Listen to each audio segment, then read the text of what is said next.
part of starting a new venture is to raise funds, and there's a financial analysis involved. Why do you think so many entrepreneurs have a difficulty with financial analysis? Well, I suppose it's just normal that you feel like you can't project, you can't predict how much you're going to sell, what you're going to... If you've never done it before. You've never done it before. Right. On the other hand, until you sit down and think about it, or until you actually try to do that projection, you really don't have any idea what's possible.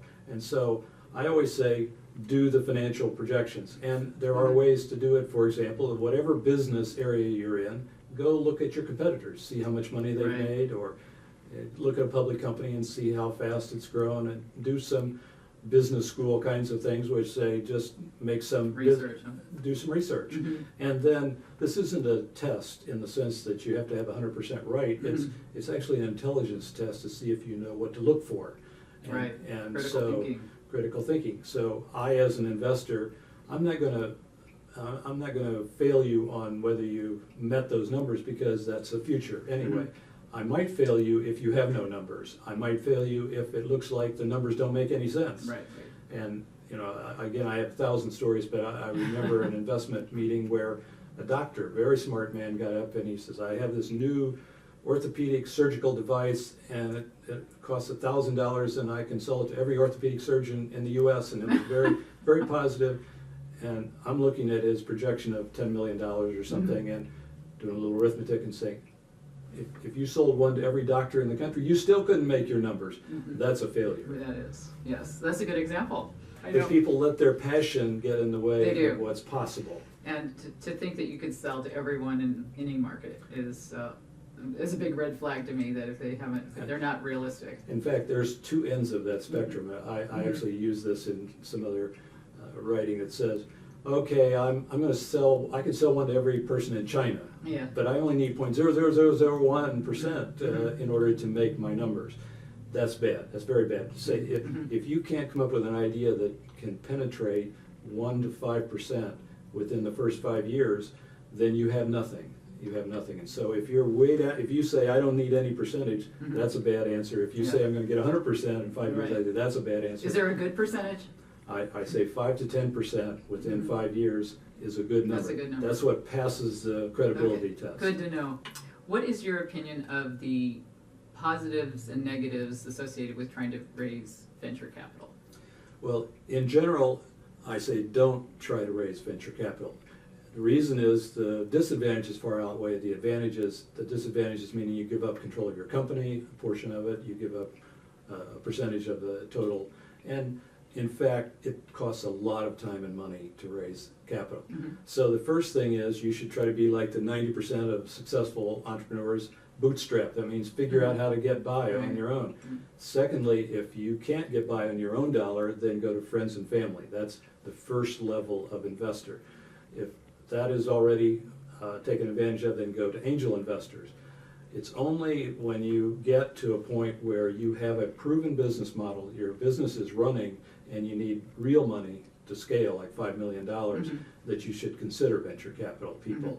They aren't even interested. So you may spend a lot of time and effort trying to get them to fund your development. They aren't interested. So you think companies like Uber and the newer companies that have come up who get venture capital, they waited to a certain level till they needed it, right? Is that what you're saying? That's right. That it's not, you shouldn't get it, you just need to be at the right point? Or there's a second alternative, and that is if you sold your first company for $500 million, then you can reinvest. They'll give you money because you're a proven entity. Right. So there are two sides, and that is... It takes money to make money always, right? It takes money to make money. But if you're a new person, you have to prove that you can do it. And that shows you have to have a product, you have to have a customer, you have to have a dollar, and you have to work your way up that ladder. So do you think that you're more likely to use venture capital in second and third ventures if you're a serial entrepreneur, for example, or would you more likely use venture capital with your first venture? A second or third, Definitely. Definitely. And you should remember that really venture capital is supposed to accelerate your growth. It's not to kick off your growth. Right. And so if you say, I have an Uber and it's up and running and I want to expand all over the world, venture capital is the right place to look because they can give you 5 million or 50 million or 200 million. But if you're starting, they're not interested because, Mhm. number one, they only want to give big numbers because they have a $1 billion fund from their institution. Mhm. They don't want to mess with, $100,000 or something like that. Right. It's too much trouble. So if you're starting a new company and you're trying to pick the members of your team to join you, how do you go about doing that? Well, you pick members that are complementary to your skills, your interests, your, whether you're introvert, extrovert, that kind of thing. In fact, you should know that all investors say we invest in people rather than ideas. And so picking people is very important. And if you come in and you say, I'm it, I'm the only one, Mhm. that's a big problem.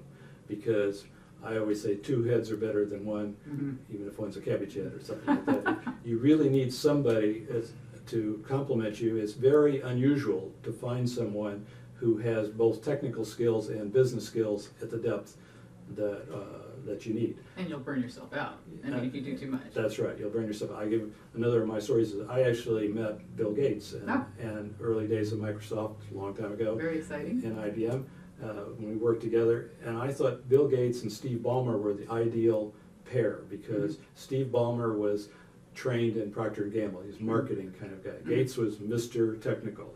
He would work on all these technical things, and I remember sitting in some meetings where we would ask Gates for things, and he would say, yes, I can do it, and Ballmer would say, that'll be another $50. There's a complementary pair. Right.